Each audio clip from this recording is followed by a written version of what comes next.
encouraging, inspiring, and empowering mothers on their parenting journey.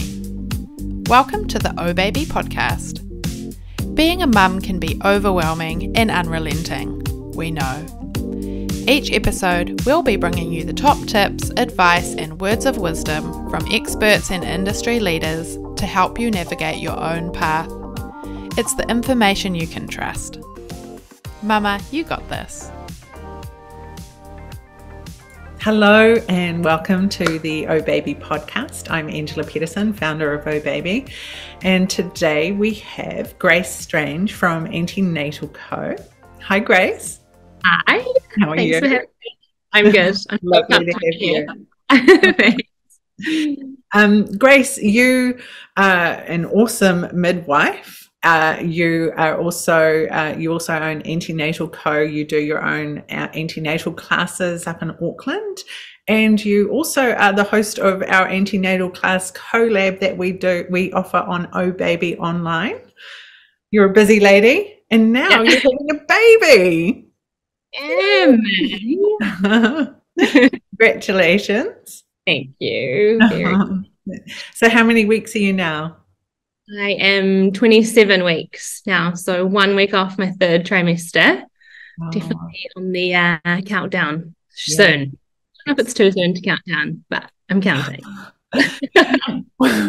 It depends on if you like your pregnancy or not, but you know the countdown starts from week 2. It's like let's go. Oh, how's it going for you? Yeah, I mean, so far so good. I mean, I really don't have that much to complain about compared to lots of other people, but I think it's definitely harder than I expected it to be. That's for sure. And I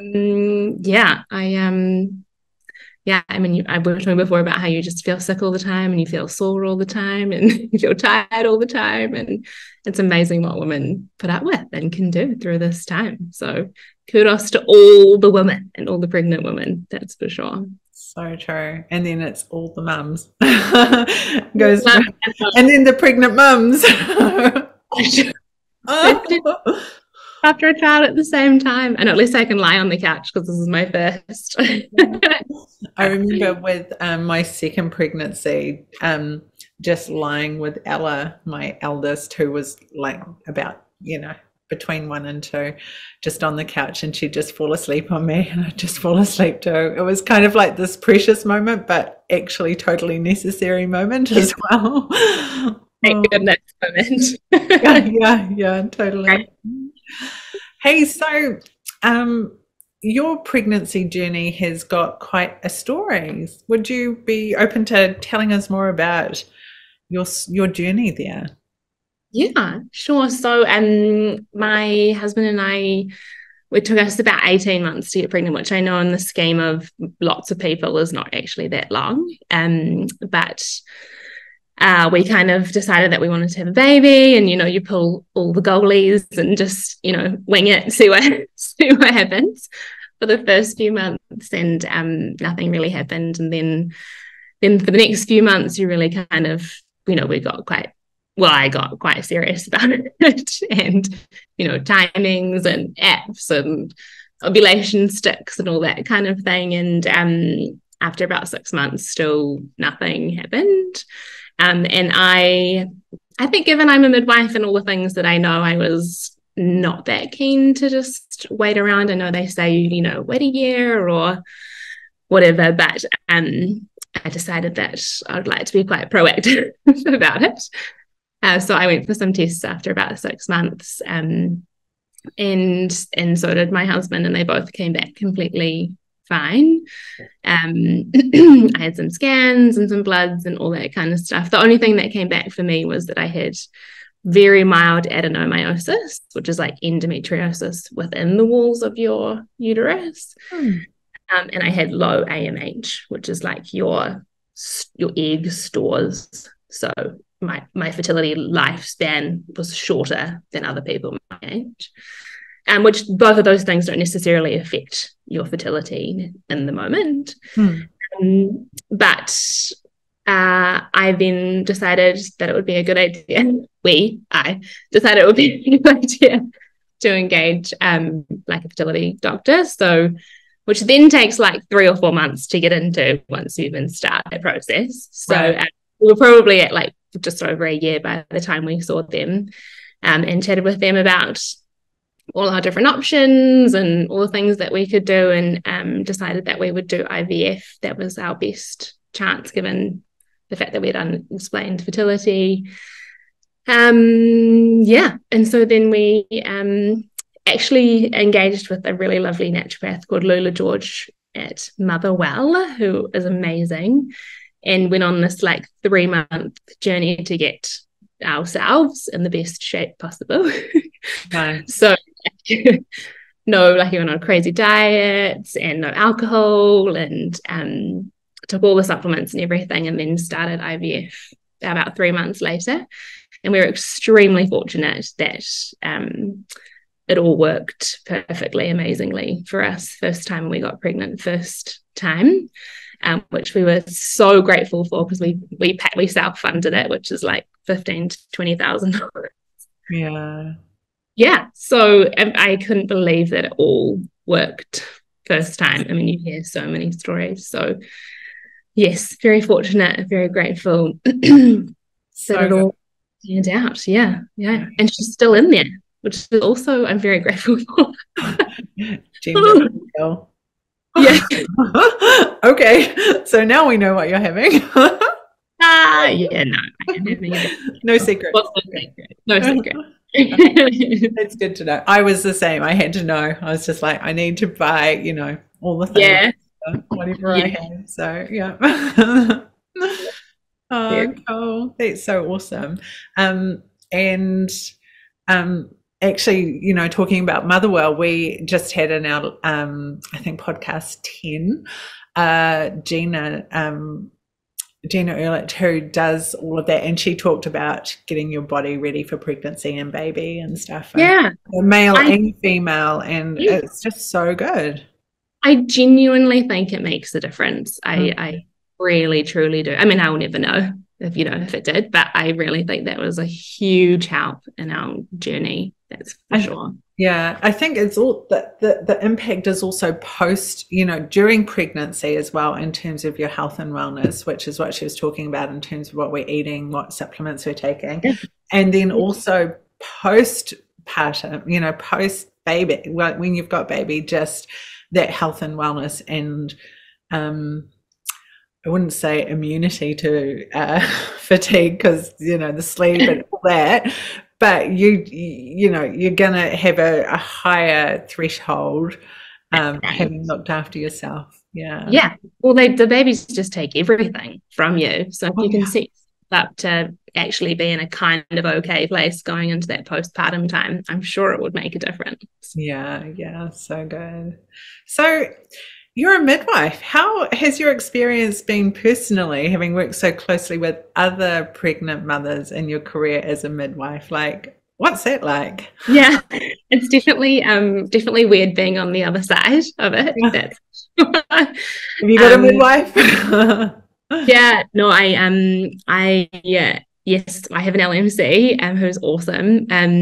But yeah, no, it's definitely, I mean, I always had so much respect and was so in awe of women and what, as I said earlier, what they did, and being pregnant, and the whole process was so amazing.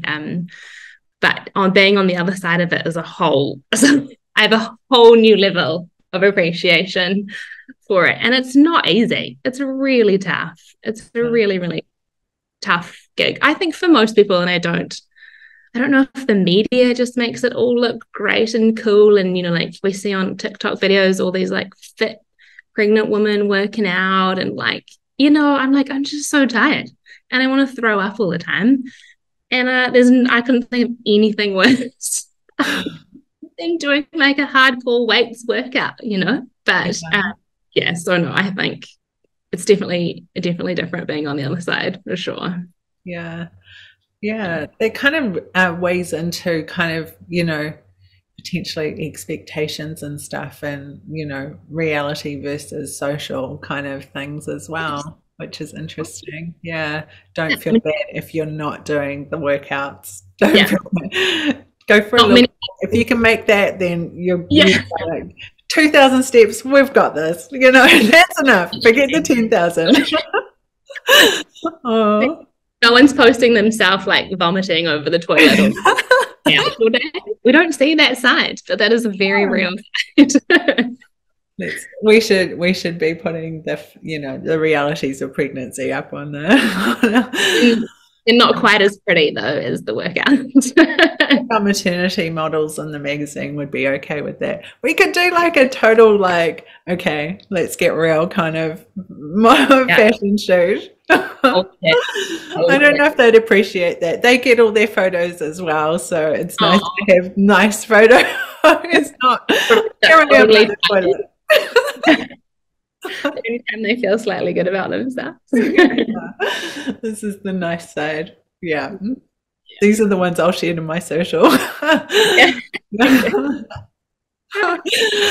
Oh, it's a tough life. Anyway, so hey, we are actually talking about the article that you wrote in our beautiful, look how cute that is, winter issue of Oh Baby magazine.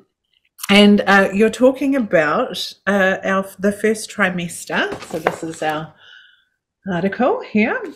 And you talk a bit about how lonely the first trimester can be when nobody really knows you're pregnant, but you're feeling really rubbish. What's your take on keeping your pregnancy to yourself till 12 weeks? Yeah, well, the theory behind that is basically that I think there's about 1 in 4 pregnancies in New Zealand will end in miscarriage, and most of those will happen in the first 12 weeks. So by the time you get to about 12 weeks, your chance of miscarriage is down to around 1%. So you're kind of in the safe zone from there. So I think the theory is that you're not going to announce that you're pregnant at 6 weeks when potentially it may end. And then you have to announce to all the people again that actually, oh no, it did actually unfortunately end in a miscarriage. So I know for us, we told like our family and our really close friends, but other than that, just the people that I would be happy to tell that we miscarried and would want their support back from. You have to like tell every person that you run into who's like congrats, and you're like, oh no, it actually unfortunately ended, just minimize the potential trauma. Good call. I like that. Just those safe people. But definitely worth having some safe people around who can actually support you and who do know what's going on in that time as well. I think is a great idea, not just to do it all on your own and because it can be really lonely. Really lonely in that time, and you're trying to work.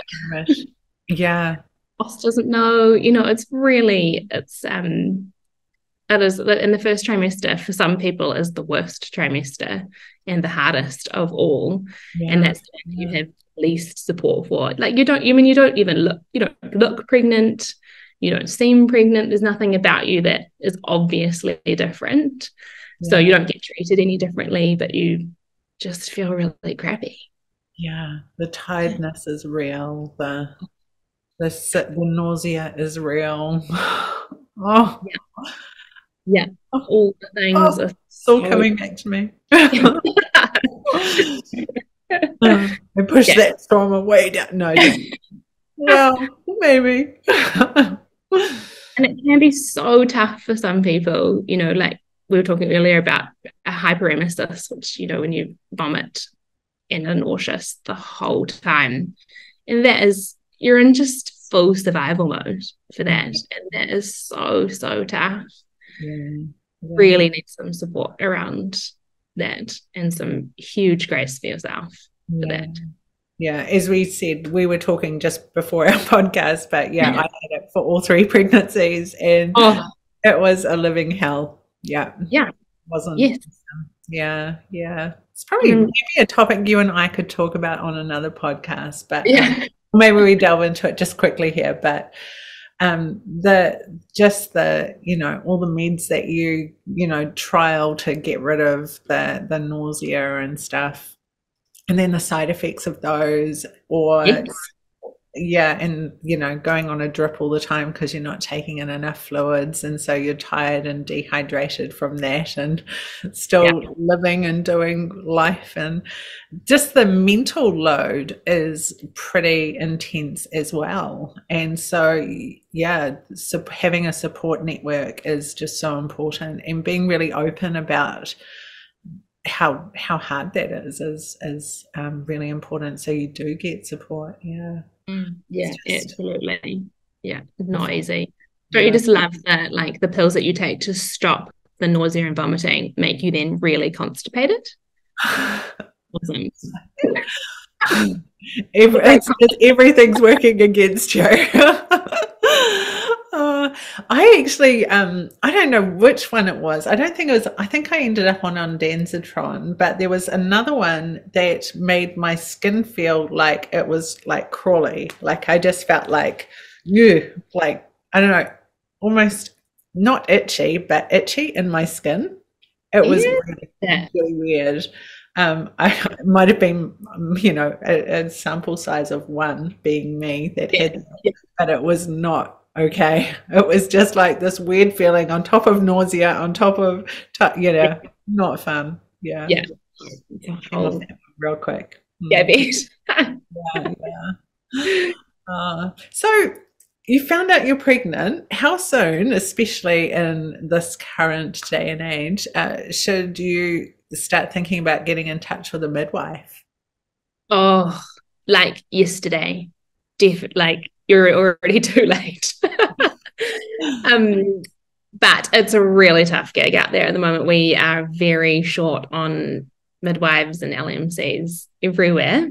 And so if you want a choice about who you want to have, you really, I would say, take the pregnancy test. Don't even tell your partner.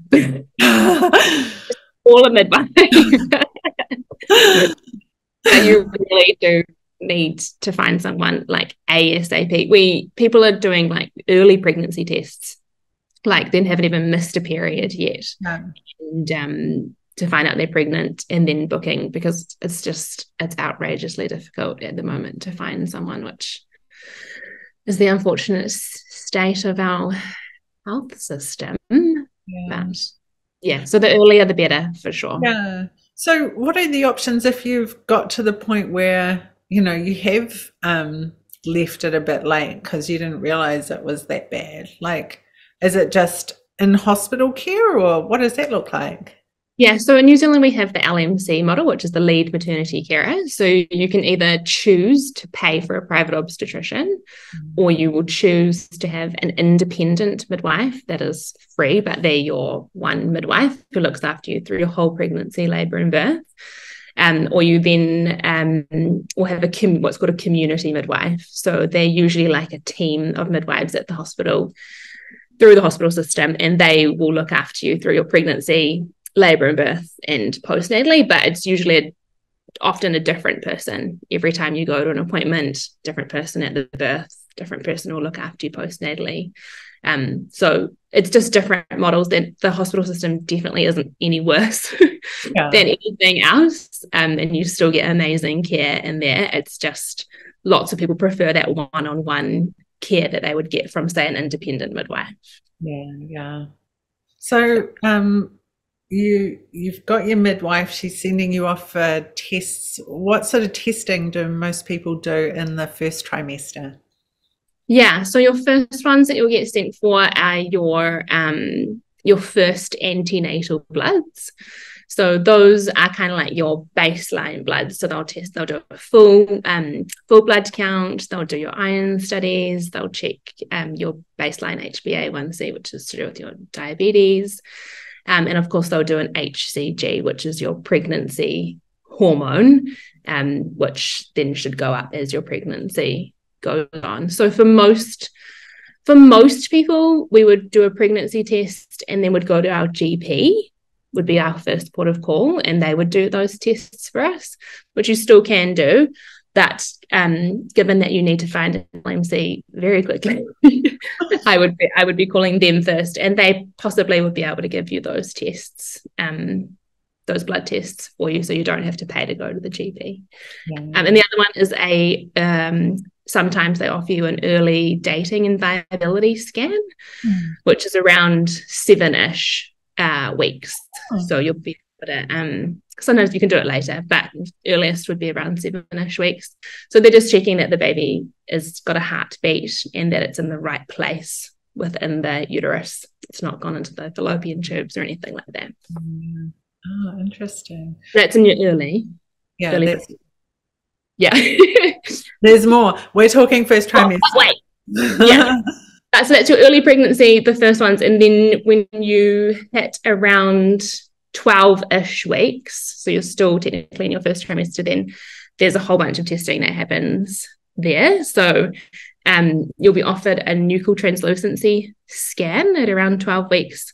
And that's a full scan on the baby, but they're mostly looking at things like the base of the neck and the nasal bone of the baby, which could have signs that they may have some kind of genetic disorder if they look not what they're supposed to look like. Yeah, they have measurements and stuff to kind of work out. Yeah, that's the one. So that's your nuchal translucency scan. And then there are kind of 2 blood tests that you can do from that. So the original testing was the nuchal translucency scan and then a blood test, which combined would give you your maternal serum screening.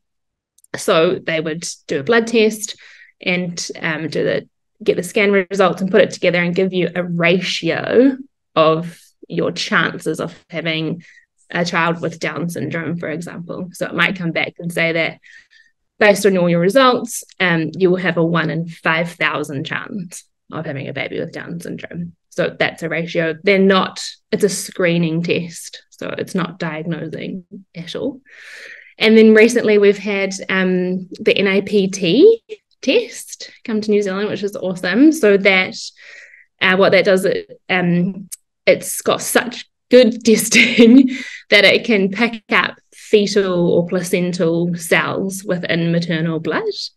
And so then we test those cells for a whole bunch of different things like Down syndrome, etc. And they will give you like a 99% chance that they're correct, whether your baby might have that or not. Wow. Which is amazing. I know. Very cool. Yeah, from a, baby kind of well-being, knowing what you're going to, what to expect when baby arrives. Because I've had friends that didn't have knowledge of things that were going on, but is it specifically Downs or just kind of a broader range of other types of genetic conditions? Yeah, so that NIPT test is not free, so you do need to pay for it. Yeah. And there are a couple of them around, and depending on how much you would like to pay will depend on how much range of things they will test for. So the basic ones would be like your Down syndrome and things, but it would go all the way through to much more uncommon ones. Yeah.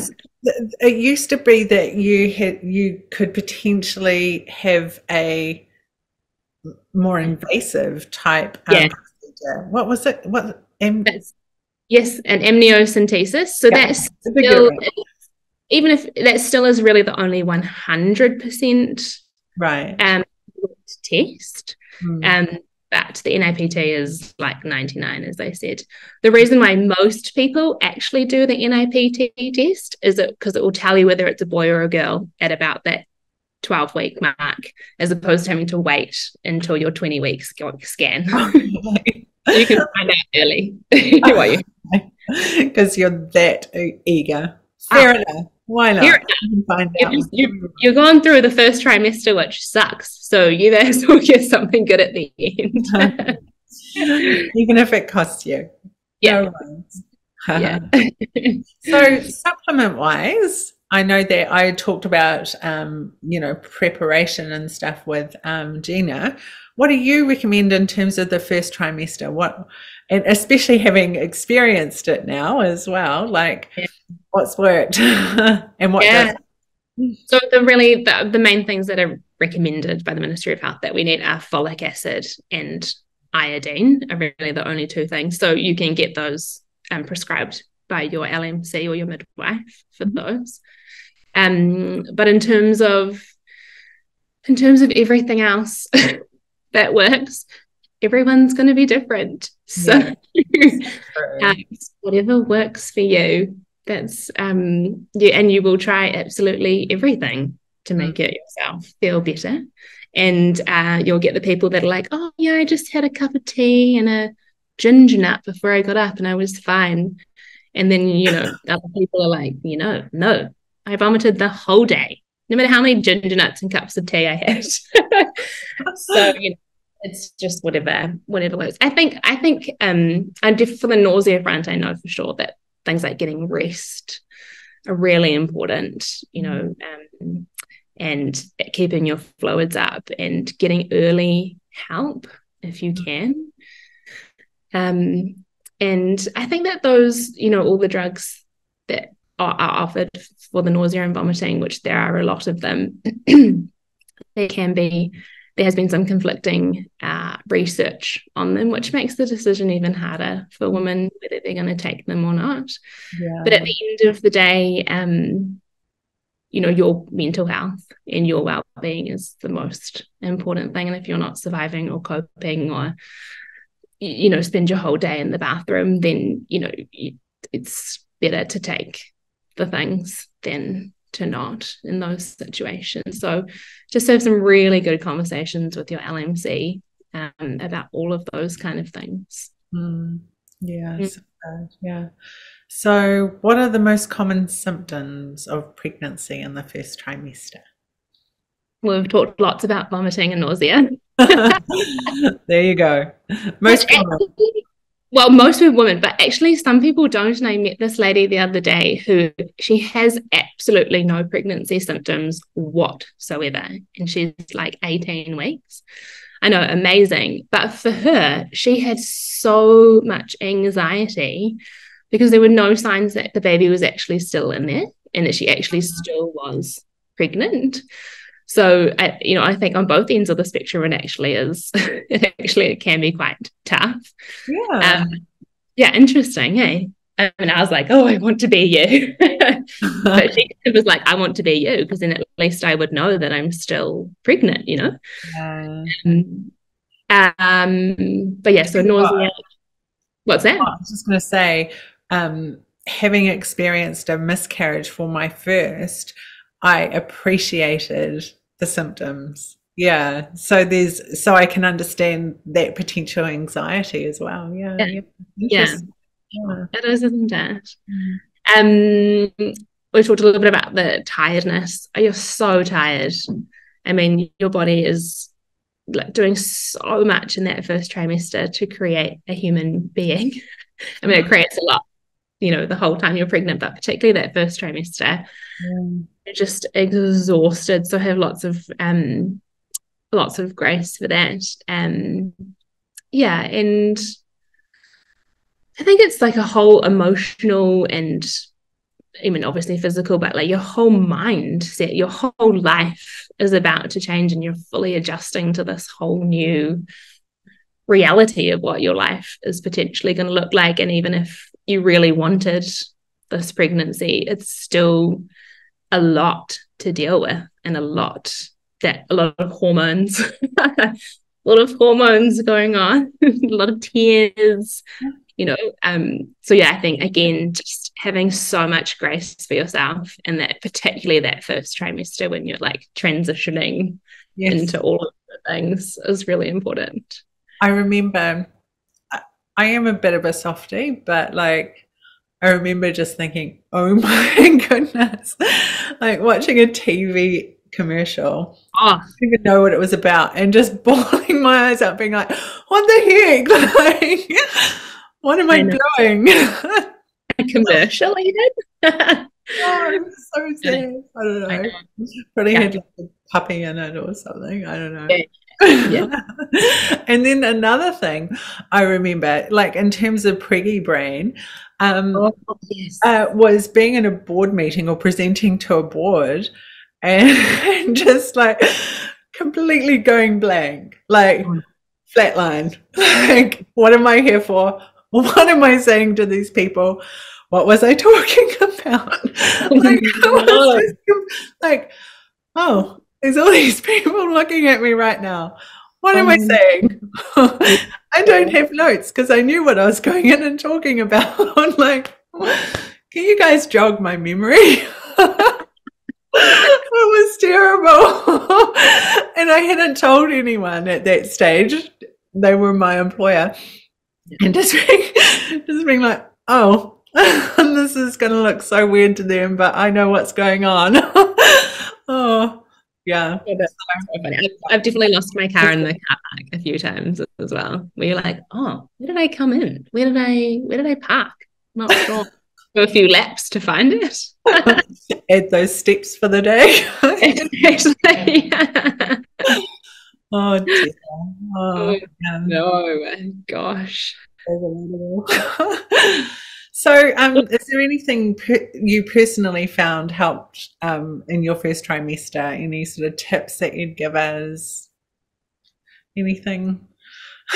Be graceful to yourself. Yes, a lot of that. A lot of that. I just ate a lot, to be honest. It was the only thing that stopped me feeling nauseous. I gained like 6 kgs in the first trimester or something, which I don't care about. Like you eat something and then you feel good for like 10 minutes and then you probably throw it up and then you're like hungry again, you know. But yeah, no, just rest. I think talking to people, which is hard, you know, with what we've talked about. But if I found somebody who had been feeling the same way as I, who had really struggled with the nausea and vomiting, who really understood and like was like on the same page, I found that really helpful and really validating. Like, oh yeah, okay. It's like okay to feel like this and okay to feel this overwhelmed and okay to feel this sick, as much as it sucks, but I felt seen and like, oh, okay. Yes. And like it will end. That is the thing. Yeah. It will end. This whole thing will end at some point. This is not your life forever, although it feels like it. And every day can be very long, very long. But yeah. No. So have grace for yourself, for the tears, for the hormones, for the feeling awful, not and then when you were talking before about, you know, the first 12 weeks and who you tell, so having the people that you're safe people and stuff, talking to people that are in the same position or have been, and good tips. Good tip. Or even finding like Facebook groups and things of people who are, you know, you can anonymously read other people's stuff or write something on there. I mean, sometimes those things can be awful, but I found a Facebook group for pregnant women, but it kind of goes through cycles. So yeah, but people who are like in the same season as you is always quite helpful. You know, that you're all kind of on the same page. Yeah. You don't feel so alone. Yeah, so true. Hey, this is totally unprepared for. I'm going to ask you a question. Well, you know we do this question at the end, but like when we have you more than once, you can't really ask the same question. Which is the question is, you know, what do you do as a parent now that you always said you wouldn't? Well, I can't ask you that question. But as a midwife and as a pregnant woman, what experience or thing have you done as a pregnant woman that you wouldn't have, that you wouldn't do or didn't think you would do, or you would recommend not doing? Does that make sense? Is that a question? Sure. Yes. I'm just putting you on the spot because, you know, you didn't know this was coming. And I'm kind of just talking to make up time so that you can be thinking about another stuff. And if you don't have one, that is okay as well. I'm not sure if this is answering your question, but I was really surprised by the level of anxiety that I felt, particularly in the first trimester. I'm not at all an anxious person, and I don't know if it's because we did IVF and we spent so much money getting this baby, but I was very anxious about keeping it in there. And I was very fortunate where I work. I could do little scans. And so, which is not recommended, but I would do a lot of early scans on my tummy just to make sure it was still, even though I felt awful, but again, not recommended to do like that many scans. Well, you have a privileged position of being able to do that. I was very privileged, but that's something that I probably never would have done ever or recommended at all. But I did, and it was helpful for me for a little bit. I feel like you're not alone. I mean, having miscarried the first time, every other pregnancy, that for those first 12 weeks were anxious weeks as well for me. There are millions of women who have had that same experience. Like I feel like that's really normal, even for ones that haven't miscarried potentially as well. So yeah. And I don't know if it goes away. Right. Yeah, exactly. Not calling your name, saying for yourself. So true. Yes. What? Yeah. No. Okay. Stop, Angela. Anyway, okay. Back into podcast mode. I have run out of questions and I love chatting with you. So please, come back soon. I will arrange a meeting that we will, catch up again with. I know you've got some articles coming out in our spring and summer issues. So that's going to be exciting. We can talk about those as well. The Antenatal Co. What's your Antenatal Co website? Oh, yeah. So antenatal.co.nz. Very easy. Very easy. Our CoLab antenatal course is online at obaby.co.nz. Our gorgeous winter issue is on sale in bookstores and supermarkets nationwide and also available online at obaby.co.nz. If you want to watch our podcast, it's available on YouTube.